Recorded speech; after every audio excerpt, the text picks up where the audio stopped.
my dominant control female. What do you hear about the victim? Like, who is your classic victim when you think about that? She's a female, and oftentimes you might hear somebody say, well, she probably didn't have a father in her household. Or you might say, oh, well, she comes from poverty, or something like that. Sexual abuse. Sexual abuse. You might think that that happens. Well, myself, that wasn't necessarily my story. And one of the things that I find really funny when I travel the country, a lot of times I'll have parents that will come to the programs and they'll say, well, my daughter better not be involved in something like that. You know, she just wouldn't find herself involved in that situation. Both of my parents are preachers. They've been together for 30 years. I'm 28 years old. I had a great upbringing. My father, he did all the right things. He told me I was pretty. He told me the things to look out for with a boy. He told me all those things. And yet I still found myself involved in an abusive relationship. So when I was 14 years old, I found myself with someone who made me feel pretty. When I finally got old enough to really reflect on the reasons why I was in an abusive relationship, that's what it was. Growing up, I had a very low self-esteem. I didn't like my complexion.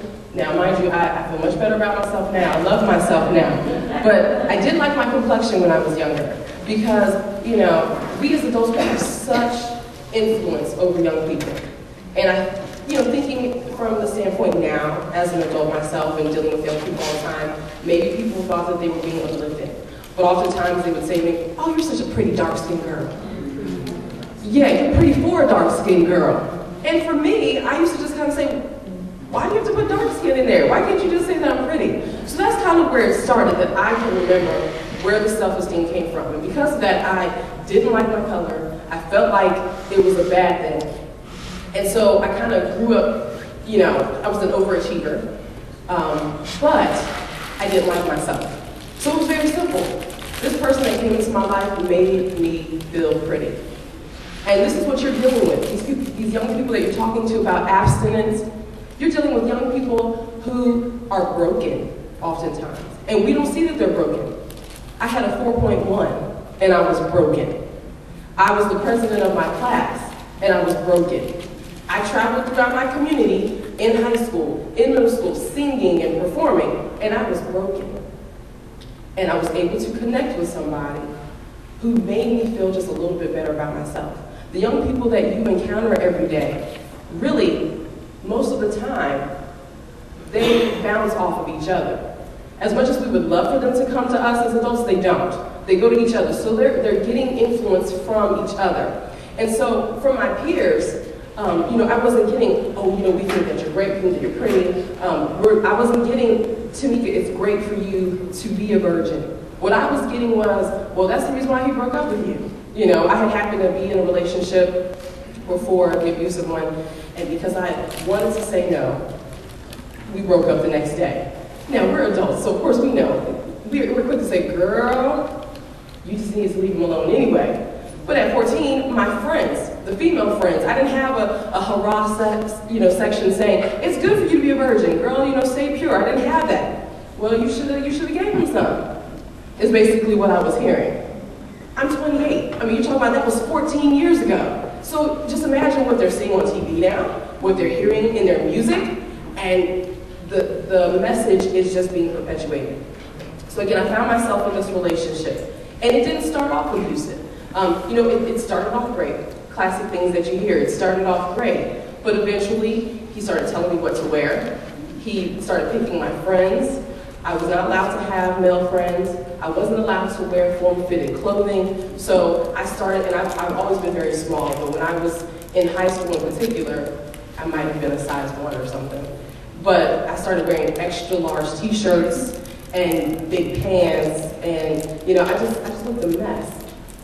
And I was very involved in sports and what have you. And so when I would get off the bus, at this point I lived in Germany.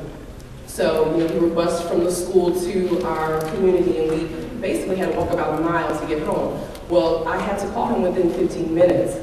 If I wasn't calling him, he was calling my phone, and I was getting blasted for not calling him.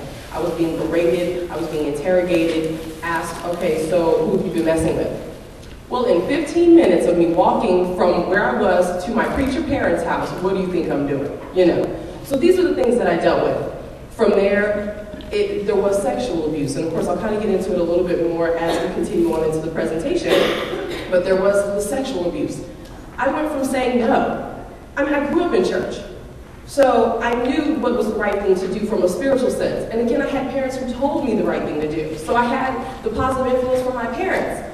But because I was not necessarily getting the influence or the education from my peers, I gave into that.